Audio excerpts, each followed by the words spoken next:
البدع والأهواء، أهل البدع العقائدية وأهل البدع السياسية.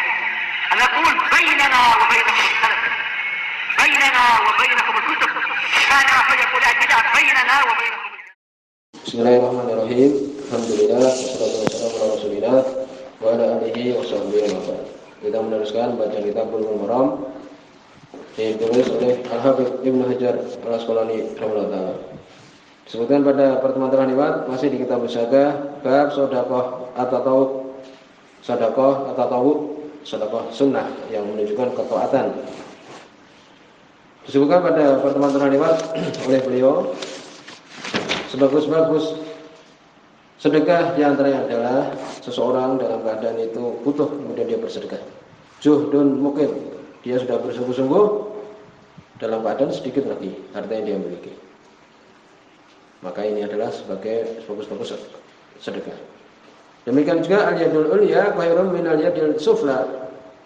Tangan di atas lebih bagus daripada tangan yang di bawah. Ini semua disebutkan oleh beliau untuk menunjukkan keutamaan orang yang bersedekah.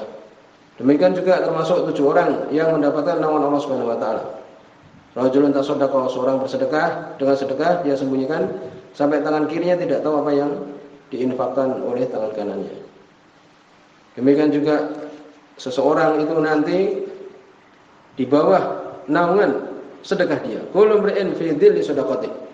Setiap orang itu di bawah naungan sedekahnya. Berarti ya kalau sedekahnya banyak dan ikhlas, Masya Allah, semakin dia tidak panas dan sebagainya. Karena matahari didekatkan di atas kepala dia itu. Kemudian berikutnya hadis nomor 619 masih di bab tentang sedekah tatawwu.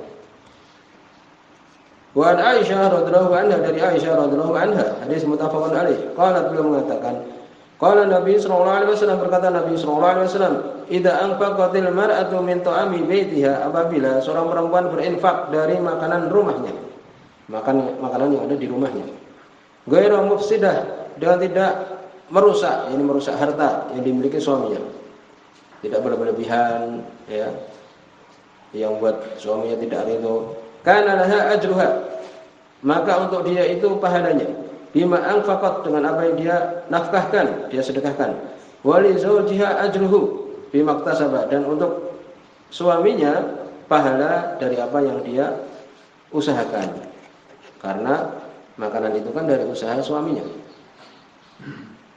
Walil khazin mislu dzalik, dan untuk khazin yakni yang menjaga makanan, perbendaharaan harta yang dimiliki oleh tuannya, maka mendapatkan pahala seperti itu juga. Tentu saja ini semua apa? Dengan izin dari suaminya, suami perempuan ini tadi. La yanqusu ba'duhum ajra ba'din syai'an, tidak mengurangi sebagian mereka pahala sebagian yang lain sedikit pun. Muttafaqun alaih. Maka di sini menunjukkan apa? Hukum infak seorang perempuan dari harta suaminya, demikian juga budak dari harta tuannya, maka ini boleh ya, demikian. Sebagaimana Imam Nawawi, wa'lam annahu la budda lil amil, ketahuilah harus untuk amil, orang yang bekerja itu, penjaga ya, wali zaujah, demikian juga istri, wal mamluk, budak, min idnil malik fi dzalik, dari izin pemilik harta tersebut. Fa illam yakun idnun asran fala ajra li ahadin min haula'i salasa. Kalau tidak ada izin sama sekali, memang tidak ada izin, tidak ada pahala sama sekali. Paham? Jadi kalau dia bersedekah itu tidak ada izin dari suaminya, ya tidak ada pahala perempuan ini. Bal alaihim isrun, bahkan dia mendapatkan dosa, malah dapat dosa. Kemudian beliau mengatakan wal idnu darban, izin ini ada dua bentuk.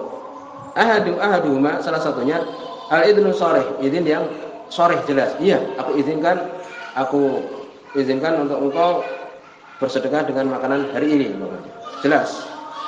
Wasali, bentuk yang kedua, al idnu mafhum, izin yang bisa dipahami. Min itiradil urf wal adah, karena urf kebiasaan, yakni yang diketahui, demikian juga adat. Seperti apa? Beliau contohkan, memberikan orang yang meminta kisrah, potongan kecil dari roti. Ya, itu siapa yang melarang? Atau mungkin kurma satu gitu. Ya, itu kan tidak mengurangi harta yang dimiliki. Secara mafhum tidak ada seorang pun yang sampai bakhil seperti itu tidak boleh, kan itu. Kalau diketahui bahwa suaminya akan itu, nah ini sudah biasa dia beri seperti ini, maka ini juga boleh. Di situ ada riwayat disebutkan oleh Imam Nawawi. Beliau menyebutkan di situ ada hadis yang disebutkan oleh Imam Bukhari juga dan Imam Muslim. Di situ ada riwayat fa inna nisfa ajrihi lahu, dapat separuh pahala saja. Ya, disebutkan di sini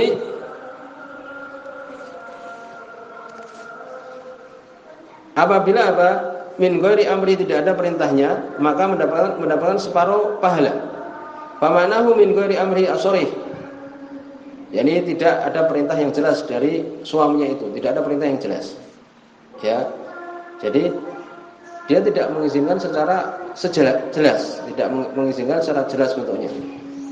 Tapi itu adalah izin dia yang telah lewat, dipahami seperti itu.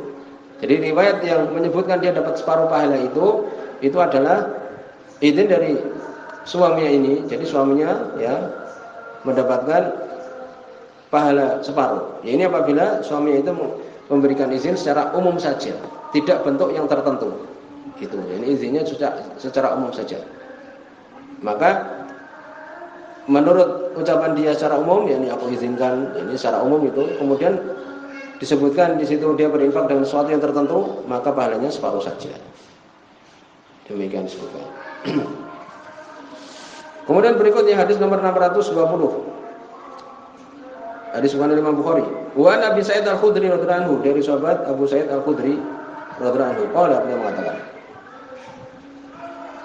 Ja'at Zainab imra'atu Ibnu Mas'ud radhiyallahu anhu, datang Zainab istrinya Abdullah bin Mas'ud radhiyallahu anhu. Ternyata dia orang yang kaya.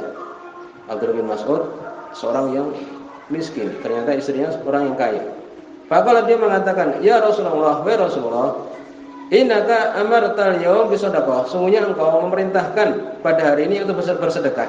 Wa kana indi khuliyun li, adalah di sisiku khuli, ini perhiasan yang aku miliki. Faratu an atasaddaqa bihi, aku ingin untuk bersedekah dengannya. Karena Nabi merintahkan bersedekah.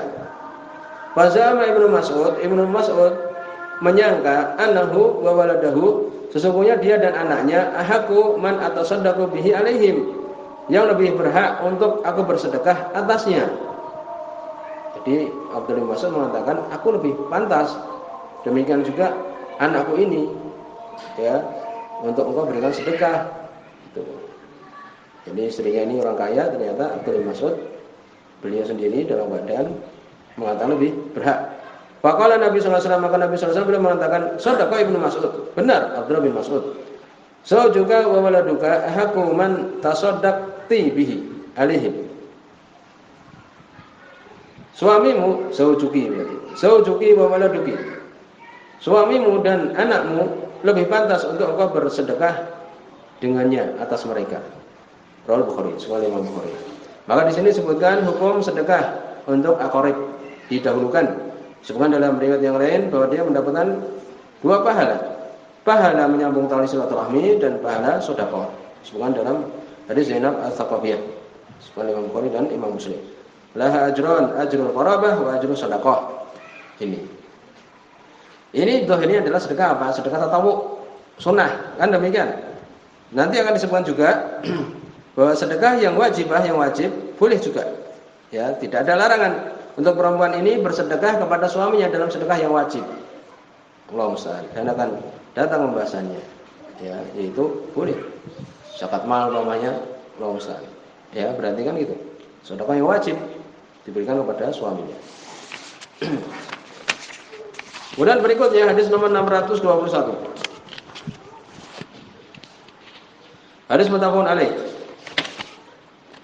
Wa an Ibnu Umar radhiyallahu anhu, dari sahabat Abdullah bin Umar radhiyallahu anhu, qala, beliau mengatakan, qala Rasulullah sallallahu alaihi wasallam, berkata Rasul sallallahu alaihi wasallam, ma yazalu rajul yas'alu nas, terus menerus seseorang meminta manusia, hatta ya'ti yaumul qiyamah, sampai datang nanti hari kiamat, wa laysa fi wajhi mus'atu lahmin, tidak ada di wajahnya itu potongan daging, menjadi tengkorak, berarti seperti itu. Muttafaqun alaih. Hadis riwayat Imam Bukhari dan Imam Muslim. Ini menunjukkan haram untuk meminta tanpa hajat, kan demikian. Demikian juga hadis nomor 622. Hadis riwayat oleh Imam Muslim.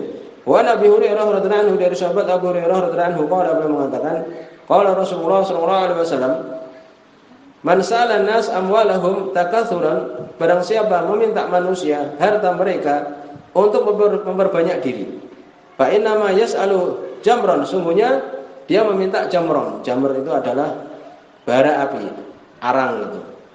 Fal yastakil au liyastakthir, hendaknya dia menyedikitkan atau memperbanyak. Di sini maksudnya adalah zajar, larangan, peringatan, jangan. Mana ada orang untuk kemudian mengumpulkan di badan dia itu bara api. Ya, demikian. Rawi Muslim, semua Imam Muslim. Maka di sini semua menunjukkan haramnya untuk meminta yang dia itu tidak ada hajat padanya. Saya mungkin punya buku dalam masalah dalam permasalahan ini. Kemudian lalu bagaimana dhabit atau definisi orang yang kaya yang tidak halal untuk meminta? Ya. Disebutkan oleh para ulama, di situ ada hadis yang disebutkan oleh Imam Abu Dawud, hadis Sahal bin Handuliyah, bahwa Nabi SAW mengatakan man sa'ala wa indahu ma yuhni, barang siapa yang meminta dan di sisinya itu ada yang dia cukup dengannya, fa inna ma yastaksir minan nar, sungguhnya dia itu memperbanyak dari nar, api. Qalu wa ma yuhni, mereka para sahabat bertanya, apa yang dia itu kemudian dikatakan cukup padanya? Qala qadra ma yughdihi wa yu'ashihi, kadar dia bisa makan pagi dan bisa makan sore, makan malam. Jadi yang sahih itu. Jadi dia ada makanan dia makan di pagi itu, demikian juga di sorenya. Berarti ini tidak boleh untuk kemudian meminta. Kemudian berikutnya hadis nomor 623. Wa ini Zubair bin Awam radhiyallahu anhu, dari sahabat Zubair bin Awam radhiyallahu anhu. Sedikit riwayat beliau ini, termasuk 10 orang yang dikabarkan masuk dalam surga oleh Nabi sallallahu alaihi wasallam. Hadis riwayat Imam Bukhari. Ali Nabi sallallahu alaihi wasallam, dari Nabi sallallahu alaihi wasallam qala, beliau mengatakan, li an ya'khudha ahadukum hablahu, untuk salah seorang kalian mengambil hablahu, talinya, fayati bi husmatin minal hatab, kemudian dia datang dengan huzmah, seikat hatab, kayu dia kumpulkan di hutan, ya, potongan-potongan kayu itu atau barang-barang yang bisa dijual umpamanya. Ala dhahri, di atas punggungnya dia mengambil tali, kemudian dia mengikat kayu-kayu bakar ini diletakkan di atas punggungnya. Fayabi'aha, kemudian dia menjualnya. Fayakufallahu biha wajhahu, Allah Subhanahu wa taala menutupi dengannya wajah dia, dicukupi dengannya. Ya, wajahnya tidak menjadi malu karena minta-minta. Khairun lahu, lebih bagus bagi dia min ayas ala nas, untuk dia minta manusia, atauhu, manusia memberinya, au mana'uhu, atau tidak memberinya. Rawal Bukhari, semua Imam Bukhari. Maka di sini menunjukkan apa? Keutamaan istighfar, merasa cukup, tidak minta-minta. Wasa'i, demikian juga bekerja. Fil amal, dalam usaha. Hingga muhtajan, kalau butuh. Sebagian mereka mendapatkan keutamaan Allah Subhanahu wa taala. Ya, para ulama seperti Ibnu Rajab Al-Hambali, demikian juga ini para ulama yang lain, Syaikhul Asy'ari dan yang lainnya, mereka sebagian keluarganya ya dicukupi. Sebagian keluarganya memberikan kecukupan kepada dia. Ini demikian. Ini semua mungkin dia merasa cukup dengan itu. Adapun untuk kemudian minta maka haram. Wala yang bagi lahu ayyadulla nafsahu, tidak pantas untuk dia merendahkan dirinya di hadapan manusia. Berikutnya yang terakhir, hadis nomor 624. Hadis yang sahih. Wa an Samurah bin Jundub radhiyallahu anhu, dari sahabat Samurah bin Jundub radhiyallahu anhu, qala, beliau mengatakan, qala Rasulullah sallallahu alaihi wasallam, berkata Rasul sallallahu alaihi wasallam, al-mas'alatu, masalah yakni meminta, kadun adalah suatu yang berat, it'am, suatu yang memberatkan. Yaqudu bihar rajul, yang memberatkan dengannya manusia, meminta-minta itu berat. Wajahu, wajah dia itu. Illa ayas'ala rajul sultanan, kecuali seorang meminta sultan, raja atau pemimpin, boleh. Au fi amrin la budda minhu, atau suatu yang tidak bisa tidak. Rawahu Tirmidzi, semua Imam Tirmidzi wa sahahu, itu ya, di sini sahih. Ya, maka di sini menunjukkan ya ini tidak boleh seorang untuk minta-minta yang dia itu tidak butuh, kecuali kepada sultan raja. Sebagaimana oleh Imam As-Sun'ani di Subul Salam. Ya. Adapun meminta pada sultan, raja atau pemerintah dan sebagainya, maka ini tidak sesuatu yang merendahkan. Li'annahu inama yas'alu mimma huwa haqqun lahu, karena dia minta sesuatu yang hak bagi dia dari Baitul Mal atau semisal itu.